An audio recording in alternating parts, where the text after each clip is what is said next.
Hey guys, welcome to Manuva's video for SRC GBO 2020 and I'm Advocate Nisha Lotia and today we're gonna speak about the solution for the English Mega Block. So guys, what is the issue? Why are we not scoring out of when English we have been doing since our childhood and things have been under our control since our childhood days? What are the hindrances? The first hindrance is about the lack of awareness about the syllabus. Okay, we are not even sure what types of questions we're gonna face on the D-Day. Second comes lack of reading practice. Reading is very important when it comes to any entrance exam, and when you want to get yourself enrolled in SRCC, that caliber of college, you have to be very fluent with your reading. The awareness about the language has to be real deep. Third comes the lack of practice. The lack of practice. Why do I say lack of practice? Because you have to solve the given questions in limited time. So the awareness about the syllabus, the types of questions, these things are very important when it comes to your entrance exams. So we're gonna see today what is the major mega block, and in minimum time how you can get the maximum output for your given exams. So to start with, we have it is very difficult for you guys to prepare yourself with the classroom programs currently, because there is a very less time for your exams, as I mentioned earlier. So we have the entire course program, okay, entire course program also for your SRCC GBO. This is a special program which covers the all the sections and your mock test also. So if you feel that you don't need the entire program, then you can go for our sectional course. Okay, over here you can buy any of the sections which you are weak in or you need more practice. Then comes the mock test. I must say that you should definitely go for this program, because while giving all the mocks, like एक के बाद एक जब आप mocks देखते जाओगे, you will see there are so many differences in your approach towards the questions, the marks you score, and the after analyzation of the mocks is the best thing which you can do in your limited given time frame. So for any of the query, you can visit our website, or you can call us personally on this number. So this is from our side, this is from Manuva side, what we gonna offer you for such a short span of time, guys. Now let us first study what is our question pattern. The question pattern goes that SRCC GBO will be conducted this year on 23rd of February. The total number of questions are gonna be 40, guys, and the time duration is just 120. So as I said, you practically don't have a single minute for your single question. So speed भी चाहिए आपको और accuracy भी चाहिए, then only you can score better in your current exam. Today we're gonna speak specifically about English section in this my video. So there are 40 questions, and the marks, like how is the marking system? 4 marks you fetch for your each correct answer, and you get a -1 mark for your each incorrect answer. So guys, you have a negative marking which you have to be more careful about.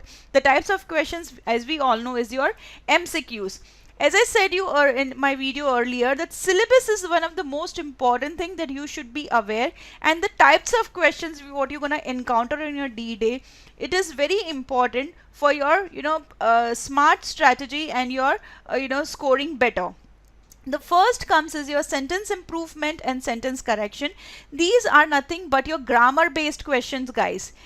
What are grammar based questions? Grammar is about nouns, pronouns, adverbs. Now they're not gonna ask you directly what is a noun or a pronoun, but then the grammar, like say collective noun takes a singular verb, or say one is followed by once, or say the golden rule of adverb, that if a sentence is introduced by an adverb, you need to use an inverted form of the sentence. So ये सब के basis पे आपको ये sentence correction का और sentence improvement का answer आता है. Now what is the difference between the two is, sentence improvement, you already know where the error is, because that part is highlighted in the question, and then the 4 options provided to you, and you have to select which is the best grammatically suited option there. And in sentence correction, you have to just spot the error. Okay, so both goes on similar lines of the grammar. Next comes your idioms and phrases, very frequently asked. You can expect 2 to 3 questions from this section every year.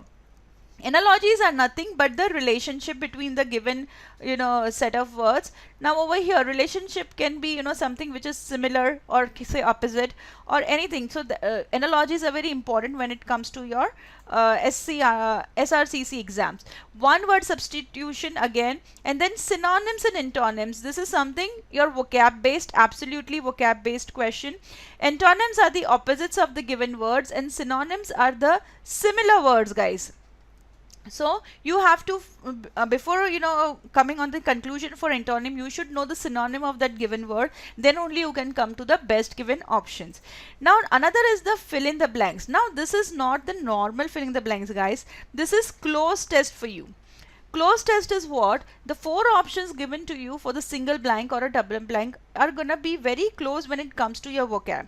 So you have to actually understand the grammar behind it, the meaning of the sentence, and whether you want a positive vocab or a negative vocab. That only will help you while solving the close test. You have to be very careful because four of the options, as the name says itself, is gonna be very much close knit. Next comes is the reading comprehension, the most of one of the most dominant section for your entrance exam.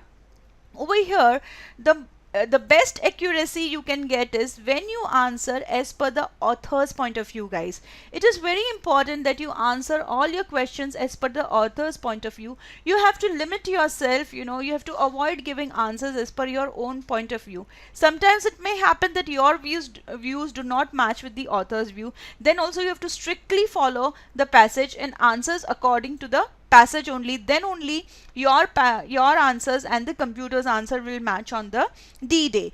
The next come is your paragraph jumble. Now paragraph jumble is what? There are 4 to 5 lengthy sentences given to you, and internally these statements are all okay, but the problem arises in sequencing them, guys. They are all upside down, they are jumbled.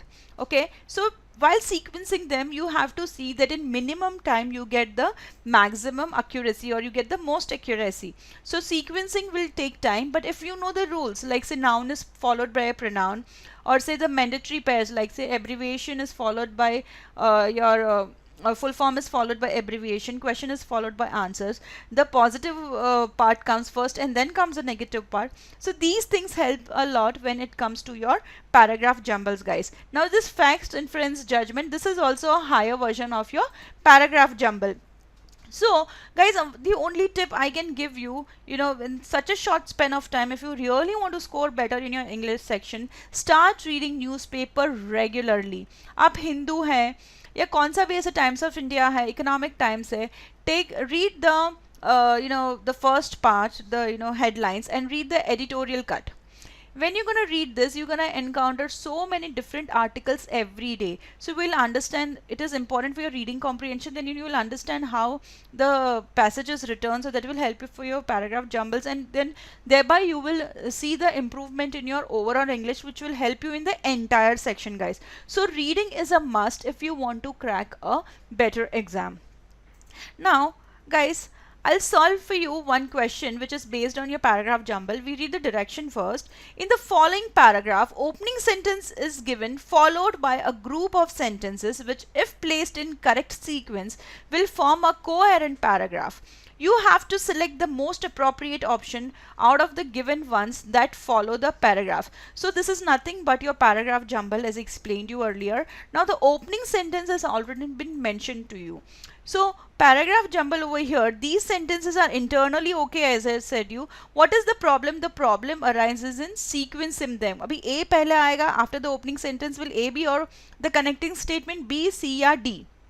So I read over here, Neil Simon started his career when only 16 years old. Okay, so I see something which is gonna be in my chronological order over here, because it is about a person who has started his career when he was very young. So normally, please keep this thing in mind, whenever it is chronological order, it will mostly end in the current situation, currently what is happening with it in the current scenario. Okay, so even the grammar sometimes helps you, and even the chronological order. Okay, these are their favorite kinds. Now 2.5 years with highly successful. I don't find this to be connected because Neil Simon started his career only when 16 years old. So what was his career about? Something has that has to be. With the advent of television, he progressed. Abhi yahan pe is just starting his career, so we can't say with the advent of television he progressed. Okay, and which is still showing throughout the world. This also is not suiting. So writing with his brother Daniel scripts for radios. I see this to be my correct option. So over here the connecting option. So over here D, I have only two options, which is giving me the option D as my opening statement. So now I see again B or A is my connecting statement. Then now I see B over here is not starting is starting with a capital letter, and T over here is not starting with a capital letter. When I end my statement D over here with a capital letter, then I need with a full stop, I need a capital letter over here. So I guess B will be my another option, connecting option. So DBAC is my correct option.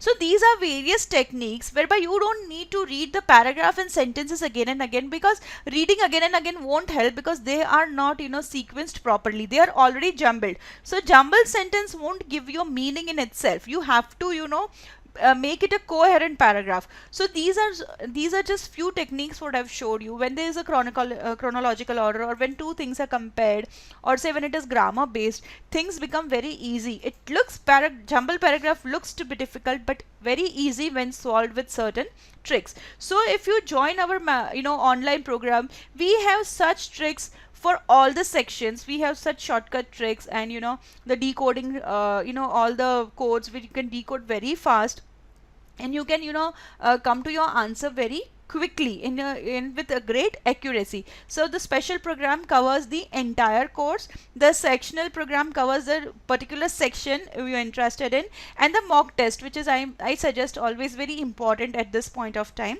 So mock test is even included in this, and it is available separately. So for any other assistance, you can call me on this number, or you can visit our website.